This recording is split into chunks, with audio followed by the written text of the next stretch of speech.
ng mga pulis ang nagdodroga sa video.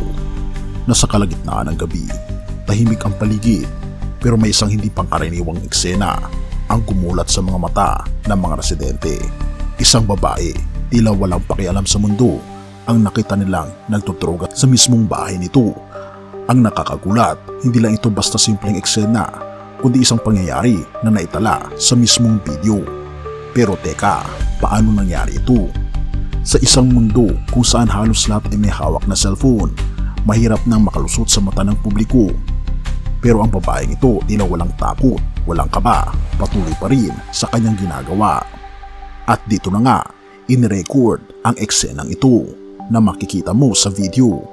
Pero ito ang hindi mo gugustuhin mapanood ng live, kasi pagkalipas ng ilang mga pagkakataon, may mga anino na lumapit sa kanya, mabibigat ang mga hakbang, may dala silang isang misyon, at dito na nagsimula ang isang eksenang hindi mo akalain. Kumalat ang video at hindi ito basta video, nag-viral, nag-trending, umabot sa libu-libong shares. Pero mas matindi ang nangyari. Dati, hindi lang mga netizens ang nakakakita ng video, kundi pati na rin ang mga pulis. Pero hindi lang nila ito tinignan, kumilos na sila. Sa isang iglap, isang pulutong ng mga pulis ang sumugod sa tahanan ng babaeng ito. Walang labasan, walang takasan. Ang dating tahimik na eksena napalitan ng kaba. Pero sa bandang huli, binitbit at kinuyog ang babaeng ito nang walang nagawa. Ating pang panoorin mga kaibigan ang video ito. Ano siya katong live kilala mo kung nagsuyok nadakpan ra. Oo, okay na siya. Ako ato sa sarili mo na video. Oo. So ato nga cellphone kay Dindin. Okay. Ako sa nang Redmi. Oo. So video ko lang tiya sa akong kaugalingon. Napakatindi talaga ng mga pangyayari sa ating mundo ngayon. Pero kahit na ganito, katindi ang ating mga pagkakasala, ang ating Panginoong Diyos ay handa magpatawad.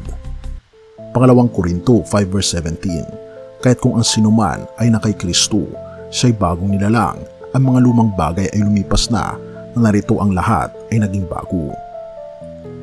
Minsan may mga pagkakataon sa buhay natin na pakiramdam natin ay huli na ang lahat, na puno tayo ng maling desisyon, pagkakamali at kasalanan. Parang hindi na tayo makakabalik sa ating Panginoong Diyos dahil sa bigat ng ating nakaraan. Pero ito ang magandang balita kaibigan. Hindi maalaga kung gaano kalalim ang ating pagbagsak, may pag-asa pa rin sa ating Panginoong Diyos. Sa Kanya may bagong simula. Ang ating Panginoong Diyos ay hindi tumitingin sa iyong nakaraan. Si Pablo na dating naging Saulo ay isang taong pinagkamalang walang pag-asang magbago, tagapag-usig na mga Kristiyano, ngunit na makilala niya ang ating Panginoong Hesus, nagbago ang lahat. Siya ang naging isa sa mga pinakadakilang tagapangaral ng salita ng ating Panginoong Diyos. Kung nagawa ng ating Panginoong Diyos na baguhin si Pablo, paano pa kaya ikaw? Paano pa kaya ang babaeng ito na nagdodroga? Hindi mahalaga kung sino ka noon, ang mahalaga ay kung sino ka sa kamay ng ating Panginoong Diyos. Kaya nga naman, anuman ang mga nagawa natin, kung tayo ay lalapit sa ating Panginoong Diyos, ay panalangin natin na tayo ay maging bagong nilalang. Ang tanong, paano ka magiging bagong nilalang? Una, lumapit tayo sa ating Panginoong Hesus at tunay na magsisi. Pangalawa, hayaan mong baguhin ng ating Panginoong Diyos ang ating puso. At pangatlo, mamuhay tayo ayon sa kanyang banal na salita. Ang tanong ay, ipagkakatiwala mo ba kaibigan ang iyong buhay ngayon sa ating Panginoong Diyos?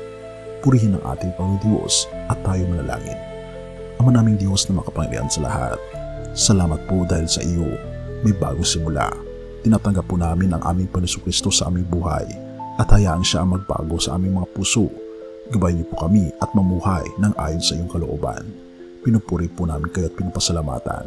Nawa Panginoon ay patnubayan din ang babaeng ito na makamtan niya ang tunay na pagbabago at makilala niya ang aming Panginoong Kristo at tumalikod sa maling gawain at mamuhay sang ayon sa iyong kalooban. Pagpalain Panginoon ang bawat isa at patawarin po kami sa lahat ng aming pagkukulang pagkakasala at salamat sa pagdinig ng aming panalangin sa pagtutuloy sa matiling sa matamis na pangalan ng aming Panginoon Hesus. Amen.